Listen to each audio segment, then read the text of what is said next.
In today's video, I'm going to teach you how to change your phone number on Doordash and verify it. Before we jump in, a quick note to set you up for success. Make sure you can receive text messages on the new phone number you plan to use. Verification happens by SMS, so keep that phone nearby with a good signal and the ability to get texts. Start by opening the Doordash app on your mobile device or head to the Doordash website in your browser. Either option works the same for this update, so choose whatever you're most comfortable with. Give it a moment to load and you'll be ready to move into your account settings. Next, go to the account area.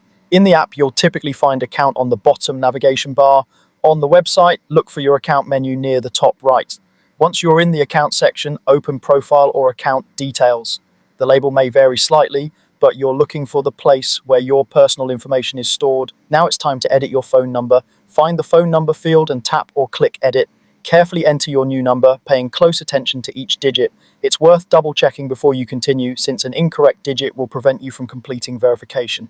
When you're sure it's correct, save your changes to proceed. Doordash will now prompt you to complete two-factor authentication via SMS. This is a security step to confirm that the new number truly belongs to you. You'll receive a text message with a short verification code. When the code arrives, enter it exactly as shown. Codes are time-sensitive, so it's best to do this right away.